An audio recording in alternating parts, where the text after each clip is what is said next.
नमस्कार दोस्तों, MK Hindi story में आपका स्वागत है। आज की कहानी है मेरी मोहब्बत। दोस्तों, ये इस कहानी का तीसरा भाग है। कहानी को समझने के लिए कहानी के पहले के भाग अवश्य देखें, जिसका लिंक डिस्क्रिप्शन बॉक्स में मेंशन कर दिया जाएगा। चलिए तो कहानी शुरू करते हैं। मुझे तुमसे प्यार है रियल। वाहिन ने जब चैट देखा तो वाहिन की नज़र एक मैसेज पे टिक गई। ये मैसेज जन्मदिन के विश का था। फ़ोन से नज़रें हटाकर रियल पर गई। तुम्हारा जन्मदिन कब था? जैसे वाहिन ने नज़र रियल के फ़ोन से हटाई तो रियल ने नज़र नीचे कर ली। उसका सवाल सुनकर रियल की आंखें नम हो गई। रियल को वो दिन याद आ गया था। वाहिन गुस्से में, बोलोगी कुछ? रियल और ज़्यादा डर गई थी। उसने कुछ नहीं बोला। वाहिन समझ गया था कि ये कुछ नहीं बोलेगी, तो उसने मैसेज की डिटेल्स देखी। उसके चेहरे पर मिश्रित भाव दिख रहे थे। वाहिन ने बिना सोचे समझे बोला, मुझे क्यों नहीं बताया? फिर अचानक उसको कुछ याद आता है। तुम्हारा और सरस्वती का साथ पड़ता है क्या? रियल ने धीरे से सिर हिला दिया। वाहिन को वो सब याद आ गया जो उस दिन उसने रियल के साथ किया था। वाहिन ने बिना भाव के, ठीक है जाओ, मैं ड्राइवर से बोल देता हूँ, उसके साथ चली जाना, और अपना काम करने लगा।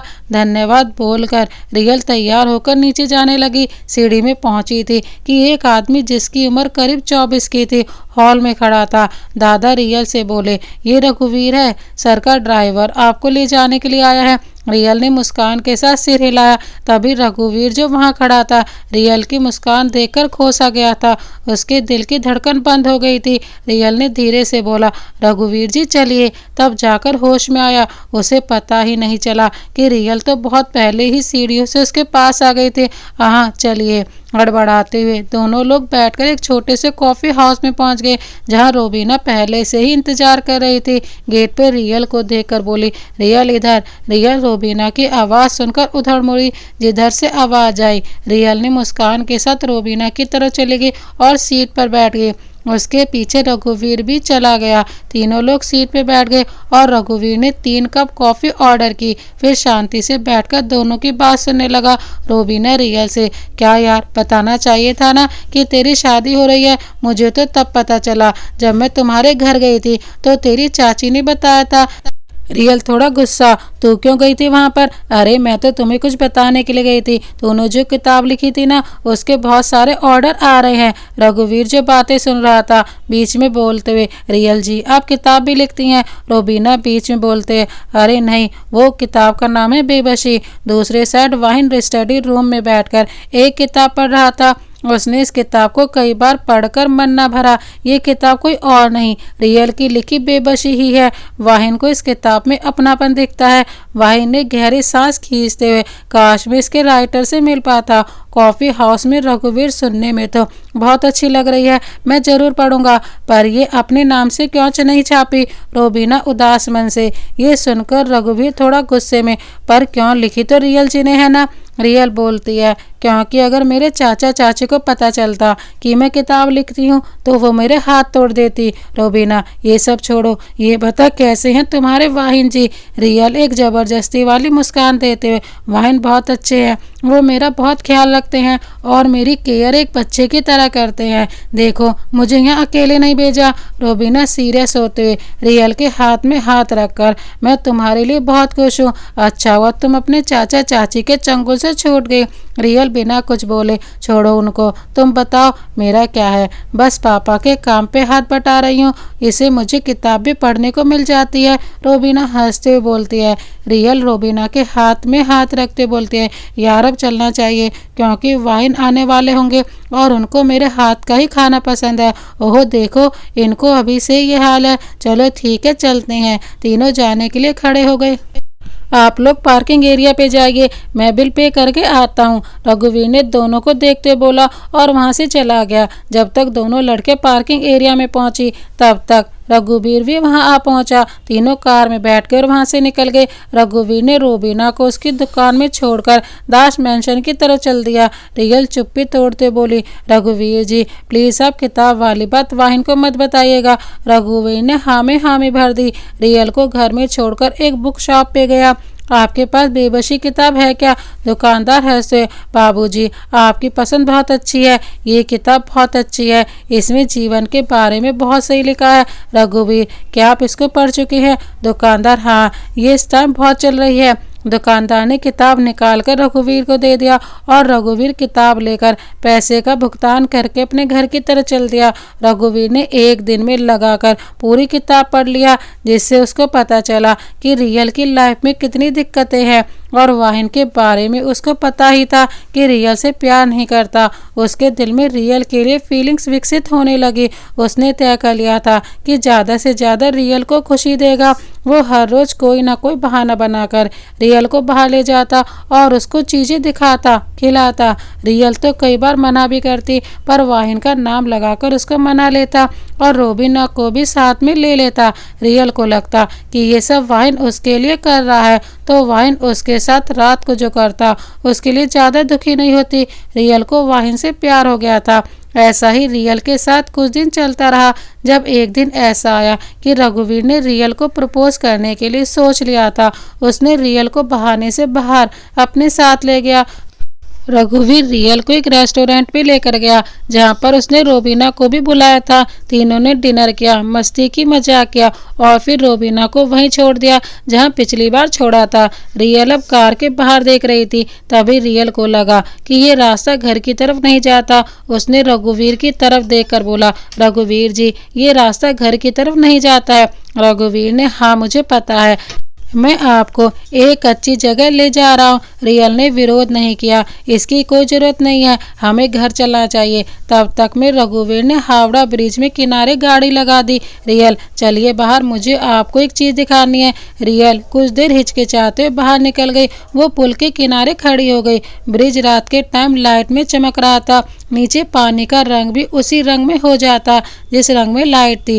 रियल को नज़ारा बहुत अच्छा लगा, शांति का एहसास हुआ। तो खुश होते, रघुवीर जी कितना अच्छा लग रहा है। वो रघुवीर को देखने के लिए पीछे मुड़ी और तभी रघुवीर घुटनों के बल बैठकर हाथ में खीरे की अंगूठी लिए, ये आप क्या कर रही हैं? रियल आश्चर्य में बोली, रघुवीर, मैं तुमसे प्यार करता हूँ, चलो ना ये सब छोड़कर यहाँ से दूर चलते हैं, मैं तुमको हर खुशियाँ दूंगा। रियल तो पहले सदमे में ही आ गई, पर उसने अपने होश को बनाते बोला, मैं ऐसा नहीं कर सकती, मेरी शादी हो गई है, मेरे पति आपके बॉस हैं और आप अपने बॉस की पत्नी के साथ ये सब।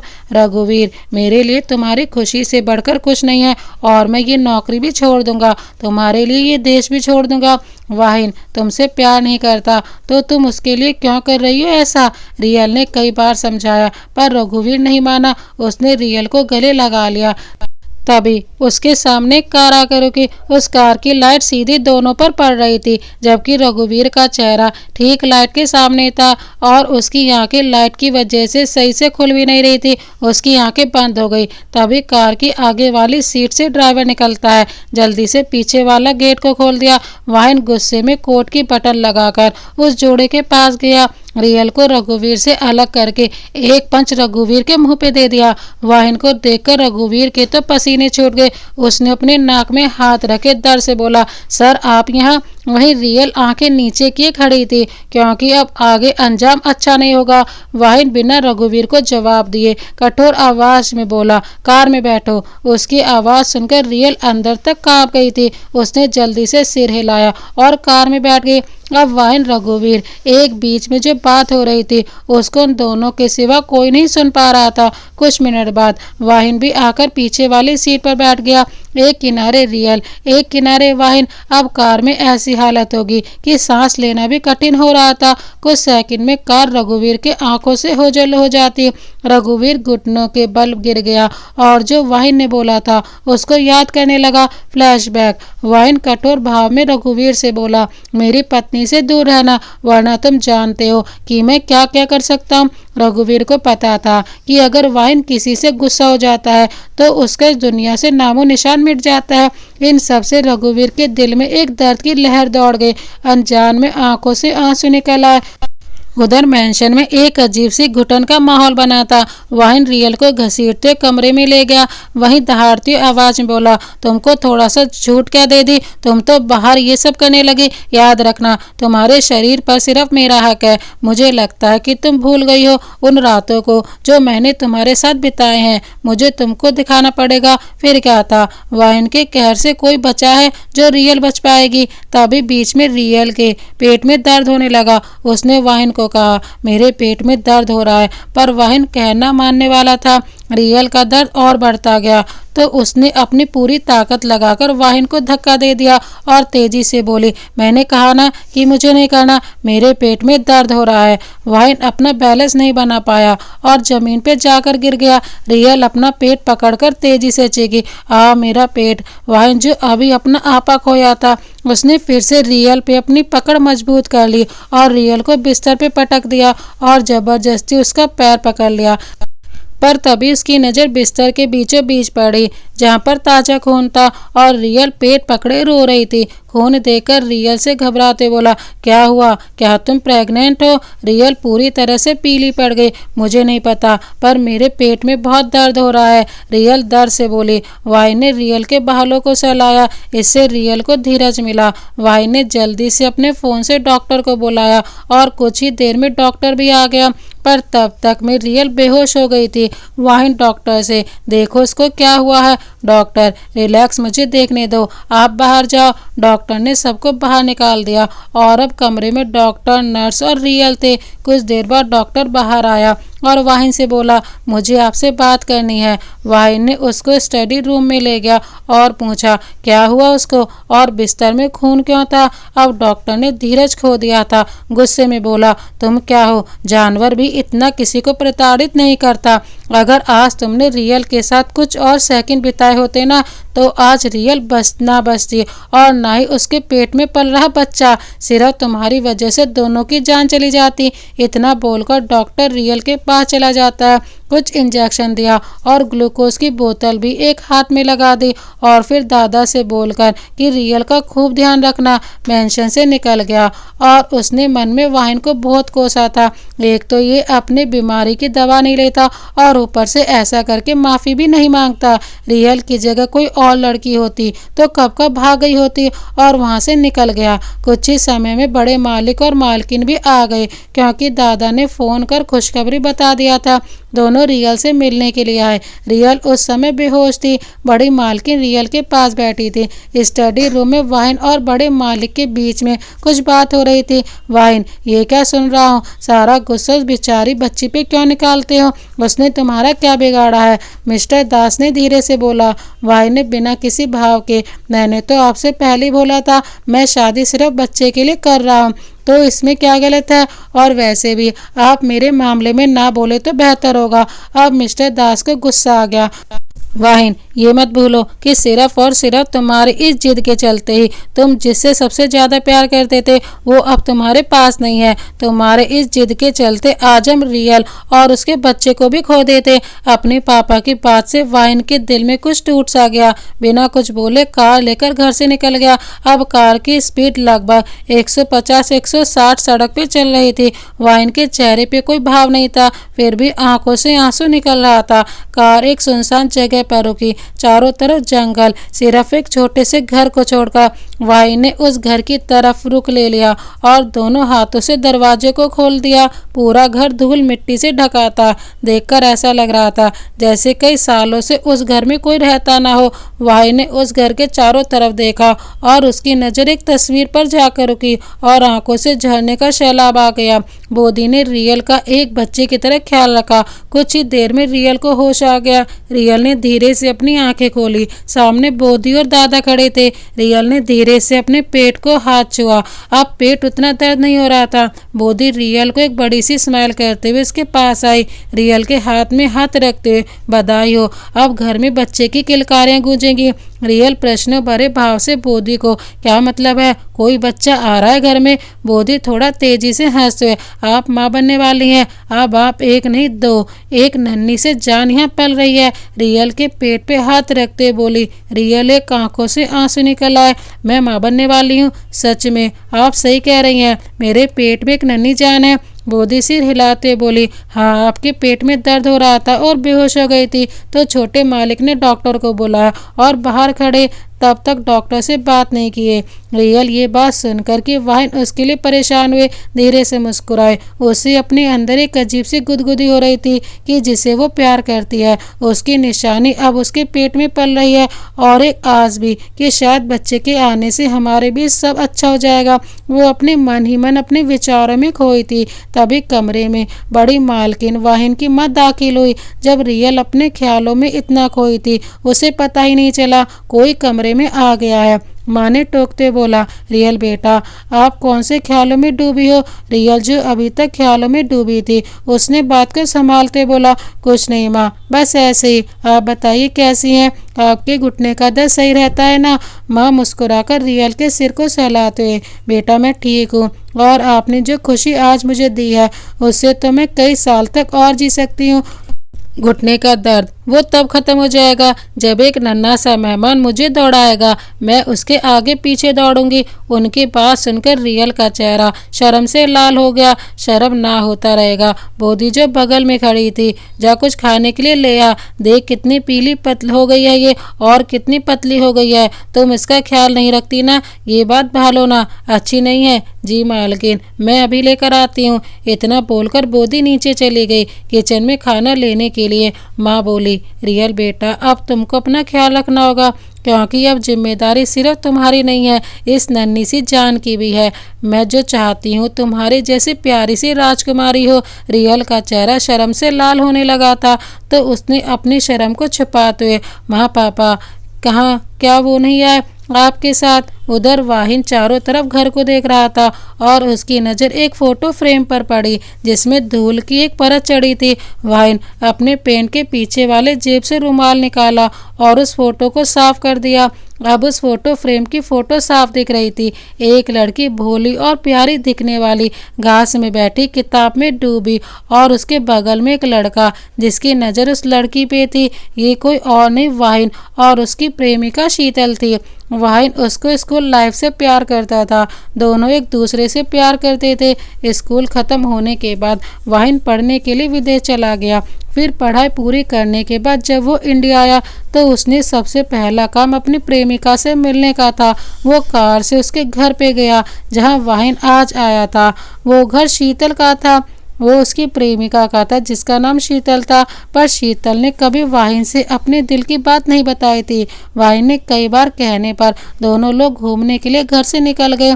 वाहिन बचपन से ही जिद्दी था, वो अपनी बात मनवाने के लिए कुछ भी करता था। इस बार भी उसने यही किया, उसने शीतल को प्रपोज किया। वाहिन कार चलाते हुए शीतल की तरह एक फूल देते हुए, आई लव यू शीतल। शीतल ने बस मुस्कुरा दिया और फूल को ले लिया, पर जवाब नहीं दिया। शीतल ने फिर भी कुछ नहीं बोला, बस दोबारा मुस्कुरा दिया। अब वाहिन से रहा नहीं गया।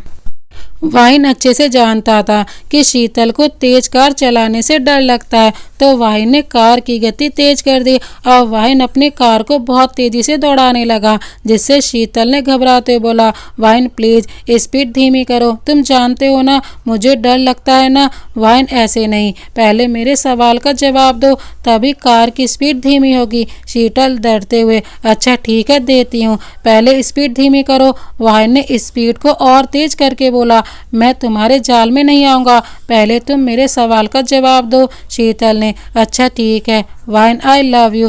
तभी पूरा बोलने से पहले एक ट्रक उनके सामने आ गई। शीतल तेजी से बोली, वाहिन। वाहिन जो शीतल की ओर देख रहा था सामने देखा। जब तक वो कुछ कर पाता ट्रक टक्कर मार चुका था। शीतल की उसी समय मौत हो गई। वाहिन की हालत खराब थी। उस ट्रक वाले ने जल्दी से पास वाले हॉस्पिटल में दोनों को लेकर गया। उसने वाहिन के फ़ोन से वाहिन के पापा को फ़ोन किया। डॉक्टर ने शीतल को मरा घोषित कर दिया था। वाहिन को जल्द से ऑपरेशन करने के लिए ले गए क्योंकि उसके सर से बहुत खून बह गया था। ऑपरेशन 3 से 4 घंटा चला, पर चोट लगने से उसका इमोशनल नस डैमेज हो गई थी। वो पागल हो गया था, पर आम समय में एक आम व्यक्ति की तरह व्यवहार करता था। बस किसी चीज़ से उसको गुस्सा न आए, उसका बस यही ख्याल रखा जाता था कि उसको किसी भी चीज़ से गुस्सा न आ पाए, जिसके कारण वाहिन को अब गुस्से के अलावा कुछ नहीं आता था। गुस्सा शांत करने के लिए डॉक्टर ने दवा दी जिससे गुस्सा उसका कम हो जाए, पर उसे दवा को सप्ताह में एक बार ही खा सकता था। वाइन को गुस्सा हर रोज आता था। उसने शराब पीना शुरू कर दिया, जिससे रात को सो लेता था। एक दिन वाइन बार में शराब पी रहा था। वाइन देखने में हैंडसम था ही, जहाँ जाता लड़कियों की नज़र उस पर लग जाती। उस रात वाइन ने बहुत पी ली थी, तो वाइन ने आराम करने के लिए अपने कमरे में चला गया। एक लड़की उसके कमरे में आई। वो वाइन को देखकर उसको पाना चाहती थी। वाइन के पास गई और अपने तरीके से लुभाने लगी। वाइन जो नशे में था, उसने उस लड़की को पास आने नहीं दिया। उसने एक झटका मारा और वो लड़की को मेज लग गई और बहुत जल्दी ही बेहोश हो गई। वाइन भी वहीं सो गया था। वो लड़की वहीं पर बेहोश पड़ी थी, पर जब लड़की को होश आ गया था तब 3 बज रहे थे। लड़की एक दिमाग में एक तरकीब आई। उसने सब कुछ ऐसा कर दिया जैसे लगे कि वाइन ने उसके साथ रात बिताई है और जल्दी वाइन के बगल में जाकर लेट गई। वाइन करीब 5 बजे उठ गया। उसने जब अपने बगल में एक लड़की, उसके शरीर में खरोंच के निशान थे, दोनों के कपड़े जमीन पे फटे पड़े थे। उनको देखकर ऐसा लग रहा था जैसे जानवर ने शिकार किया हो। वाइन को कल का कुछ याद ही नहीं आ रहा था, किसी पागल की तरह लग रहा था, क्योंकि वो अपना सर पकड़कर कल का याद करने की कोशिश कर रहा था, किंतु उसको कुछ भी याद नहीं आया। वाइन वहां से उठकर बाथरूम में गया। कुछ देर बाद निकलने के बाद वो लड़की उठ चुकी थी। उसने चादर से अपने आप को पूरी तरह से कवर कर लिया था। लड़की बिना हिचकते हुए, मेरे पास पैसे कहाँ हैं? वाइन ने बात सुनकर मुट्ठी कस ली। उसने किसी को फोन किया। कुछ ही देर में रूम में दस्तक हुई। वो आदमी एक कपड़े के जोड़े और पैसों की गड्डी लिए आया था। वाइन ने ड्रेस लेकर बाथरूम में चेंज करने के बाद बाथरूम से निकला और वो लड़की अभी भी वहीं बैठी थी।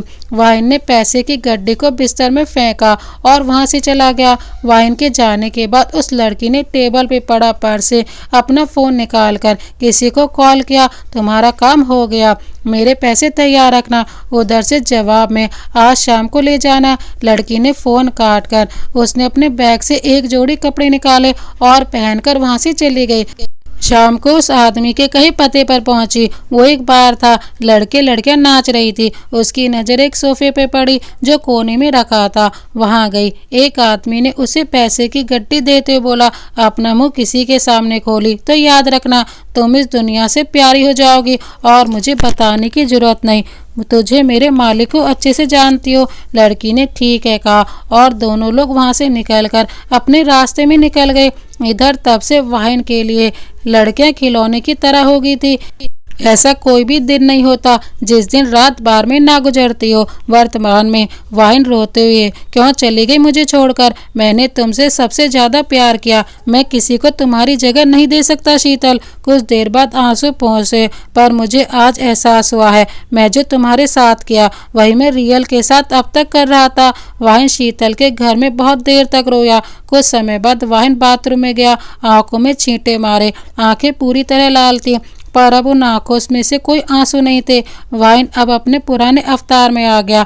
आंखें ठंडी, बिना किसी भाव के उस घर से निकल गया। कुछ समय तय करने के बाद ऑफिस पहुंचकर अपने काम पे लग जाता है। उधर रियल के साथ कुछ देर रहने के बाद बड़ी मालकिन और बड़े मालिक अपने पुराने वाले घर में चले जाते हैं। अब घर में रियल और घर के नौकर और नौकरानी थे। रियल ने आज पूरा दिन आराम किया और वाइन रोज की तरह अपनी मीटिंग में व्यस्त था।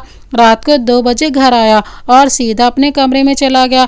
सुबह आज संडे का दिन था। वाइन आज अपने कैजुअल ड्रेस में था और मैरून रंग की टी शर्ट और ग्रे रंग का लोअर। अपने कमरे से नीचे नाश्ता करने को आया और नाश्ते के बाद स्टडी रूम में अपना काम कर रहा था। उधर रियल ने आज नाश्ता अपने कमरे में ही किया। रियल को किताब पढ़ने का बहुत शौक था और घर में रहकर बोर हो रही थी, क्योंकि चाची के घर तो केवल सोने का ही समय मिलता था, इसीलिए रियल अब खाली नहीं बैठ सकती थी। हमारी रियल को इंग्लिश, हिंदी, बंगाली सब भाषा आती हैं, क्योंकि भले वो स्कूल नहीं गई, पर सरस्वती की जो पुरानी बुक थी उसे रात के समय पढ़ा करती थी। उसने अपने आप से कहा, क्यों ना वाइन से कोई किताब मांग लो पढ़ने के लिए। उनके पास तो बहुत किताब हैं, पर वाइन से पहले पूछना पड़ेगा। रियल काफ़ी सोचने डरने के बाद वाइन से पूछने के लिए उसके कमरे की तरफ जा ही रही थी कि आधी दूर में बोदी, जो वाइन के लिए कॉफ़ी ले जा रही थी, रियल से पूछी, मालकिन आपको कुछ चाहिए क्या? इस बार रियल ने बोदी को नहीं टोका, क्योंकि वो थक गई थी, पर बोदी हमेशा मालकिन ही कहती थी। उसने उल्टा बोदी से ही पूछ लिया, वाइन अपने कमरे में ही है ना। बोधी नहीं, वो तो स्टडी रूम में अपना काम कर रहे हैं। बहुत सही। पर रियल को इतनी खुशी थी कि वो मन में बोलने की जगह सामने बोल दिया। बोधी को कुछ समझ में नहीं आ रहा था कि आज मालकिन को क्या हुआ। आप बहुत खुश हैं। रियल कुछ नहीं, आप जाओ। बोधी दोबारा कुछ नहीं कहा और जाने लगी। तभी रियल पीछे से बोधी जो जा रही थी चलते चलते रुककर रियल की तरफ मुड़कर देखी। क्या हुआ मालकिन, कुछ चाहिए आपको? रियल नहीं नहीं, मैं तो आपसे ये पूछ रही थी कि ये कॉफ़ी आप वाइन के लिए ले जा रही हैं। बोधी ने हाँ, मालिक के लिए ही ले जा रही हूँ। क्या आपको भी कॉफ़ी चाहिए? रियल बोधी से कॉफ़ी लेते हुए, बोधी आपको तो बहुत काम होगा ना, लाइए मैं वाइन को दे देती हूँ, मैं उधर ही तो जा रही हूँ। बोधी रियल को कॉफ़ी देते हुए, आप पैसे ही खुश रहा करिए, जब आप हंसती या मुस्कुराती हैं तो बहुत अच्छी लगती हैं। रियल बात सुनकर शर्मा जाती है। बोधी अच्छा, मैं किचन का काम देख लेती हूँ। रियल ने सिर हिला दिया और स्टडी रूम की तरफ चली गई। स्टडी रूम के सामने पहुंचकर उंगली को क्रॉस करके ऊपर देखते, भगवान जी आज बचा लेना, और चोरों की तरह कमरे में झांकने लगी। रूम में वाइन दूसरी तरफ मुंह करके किताब पढ़ रहा था। रियल एक बार पैर बढ़ाती अंदर जाने के लिए, फिर पीछे खींच लेती। उसने इस क्रिया को कई बार दोहराया, मन में सोचते मुझसे ना हो पाएगा, और वापस जाने लगी। जैसे पीछे मुड़ी और जाने लगी, एक ठंडी और तेज रियल के कान में पड़ी। क्या हुआ? रियल माथे पे थपकी देते, लोग गई भैंस पानी में। और फिर ऊपर देखते, भगवान आपने लोगों को 2 आंखें दी हैं, पर ये वाइन को 3 क्यों दे के भेजी हैं? वाइन की एक बार फिर आवाज आई, अपने से बातें हो गई हो तो बताओ किस लिए आई हो? रियल वाइन की तरफ मुंह करते हुए, अब रियल की पोजीशन ऐसी लग रही थी जैसे कि गलती करने के बाद किसी बच्चे को प्रिंसिपल ने बुलाया हो। रियल ने कुछ देर कुछ नहीं बोला, फिर उसको याद आया, अरे मेरे पास कॉफ़ी है। मन में सोचा, मैं कॉफ़ी लेकर आई थी और मुझे आपसे एक चीज़ पूछनी है। वाइन ने कड़वाहट के साथ बोला, क्यों, आज फिर जाना है क्या रघुवीर के साथ डेट पे? रियल जो रघुवीर की बात को पूरी तरह से भूल गई थी, एक झटके में उसके सामने आ गई। रियल की आंखें नम हो गई। आप जैसे सोच रहे हैं वैसा कुछ भी नहीं है। मुझे नहीं पता था कि रघुवीर जी मेरे बारे में ऐसा सोचते हैं। वाइन रियल के पास आकर उसकी बाजू को पकड़कर दांत पीसे बोला, अच्छा, और जो मैंने आंखों से देखा वो भी गलत था क्या? रियल ने डर से सहते हुए धीरे से बोला। दोस्तों, इस कहानी को अंत तक देखने के लिए आपका बहुत बहुत धन्यवाद। इस कहानी का अगला भाग देखने के लिए हमारे चैनल को अभी सब्सक्राइब कर बेल आइकन को प्रेस करना ना भूलें। आखिर वाइन क्या करेगा रियल के साथ, देखने के लिए देखें इस कहानी के अगले भाग में। इसी तरह की अन्य कहानी देखने के लिए हमारे चैनल को अभी सब्सक्राइब कर बेल आइकन को प्रेस करना ना भूलें। हम आपके लिए प्यार भरी कहानी लाते रहते हैं। मिलते हैं एक और नई प्यार भरी कहानी के साथ, तब तक ले जय हिंद, वंदे मातरम।